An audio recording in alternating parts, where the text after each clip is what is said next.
Today, I'm going to show you guys how to do double action specifically for competition. Now, this doesn't negate everything that I show you in this video doesn't also apply to your everyday carry. So why would you want to do double action to begin with? Well, from a competition perspective, there are certain divisions and classes that require you to start in double action. So that means your first shot that you pull off will be in full double action, and subsequent shots that follow it after will be single action, unless of course you decide to run revolver. Now, all the guns here that I have are unloaded. There is no ammo nowhere near me. So everything you see me demonstrate in this video is going to be an unloaded firearm. And we are going to go over dry fire. So if you are doing that, make sure you have a safe place and you're pointing this firearm as if it's loaded. So you might want to point that at a fireplace or away from anything that could be on the other side, have a human being. So keep that in mind. Now, getting into double action, okay? So we're assuming that we're going to load a mag and we're going to rack around in. So now the hammer is back. Now, with this specific one, this is a PX4. This has a decocker, and you can certainly do that. And it's already set to go. And the next one I'm going to show you is arguably the most common one, which is the double action, single action with a safety, okay? So I'm going to rack this back. As you can see, the hammer is back. Now, how do you do this without a decocker? You are going to have to manually do this, and I'm only going to show you the absolute safest way that I know how to do it. And this is how I still do it till this day, which is you're going to pull the hammer back to where there's no pressure on the sear, and then you are going to pull this trigger. That's going to take some getting used to, okay? Now that I have the trigger pull, I'm going to gently let down the hammer ever so slowly. Take my hand off, pull the trigger out, it's ready to go, as you'll see here. And that's how you get the gun into double action, either through a decocker or you are going to have to manually lower that down. That will take getting used to. One thing I want to note is there are pretty much two different types of range pulls for this, and I'm going to show you the most common one, which is a stacking type feel. And what that is when you are pushing through this range, you will feel it build more pressure before the hammer falls. So pulling it through a little bit slower here, and you can feel the stacking. So what that means is that there is more pressure building up. And when you are new, that's awesome because you want to get in the habit of finding the wall, which means right before it breaks. And when you are ready to fire, you just pull it straight back and you are good to go.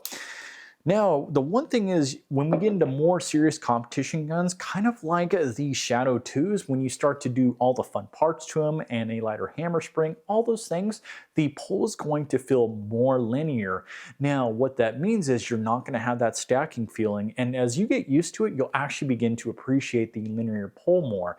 And what that feels like is the second that you get your finger on the trigger and take out that touch of pre-travel, that pull through the range is going to feel the same all throughout. The key thing to remember when you are learning how to do this, even if it's just the pull at first, is to keep your dot or your sights rock solid steady. Learning where that wall is becomes critical for long distance shots or even steel, because you are going to need more precision of it, and getting it to that wall and then breaking is going to have the least amount of disturbance in the sights until you get proficient at making sure this is rock steady. And once you've gotten the habit of finding that wall, your next step is to simply just pull it straight through. Even at this angle, there is no movement in the gun, and that is your goal.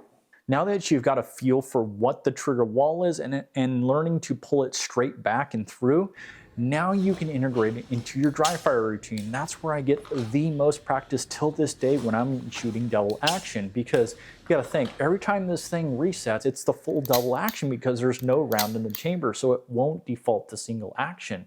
So for example, you may have an entry and exit drill, and if you're going from one position to the other, that's two opportunities you can practice double action. One as you're coming into position, and the other as you're going to the other position, because your finger should be out when you're moving, and you have another opportunity to present a rock solid set of sights, and then you can clear the array. Now here's the thing, I've learned this, and I'm confident that if you are not comfortable with this, you will go through this too.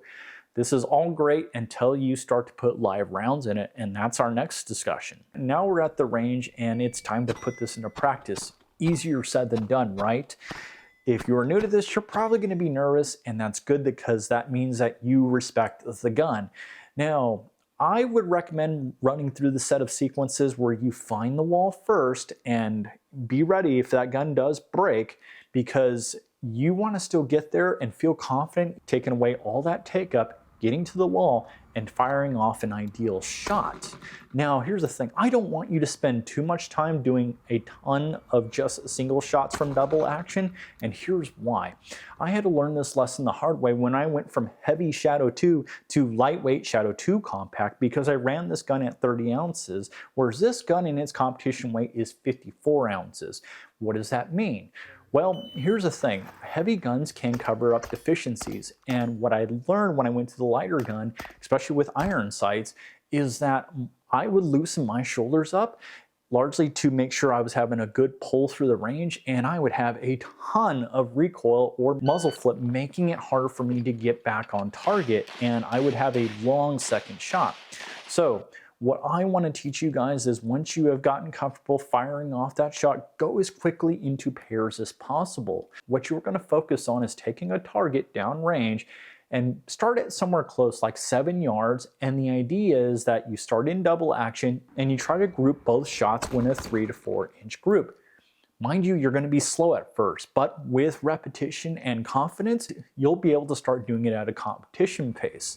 And as you get better, you can move that back. Now, the one thing I do want to mention as a quick tip for you guys is you can, in fact, change the hammer springs on these guns, and that will greatly reduce the pull tension through the range. And I will give you an example with my Shadow 2 Compact, because from the factory, they come with about a 15-pound mainspring.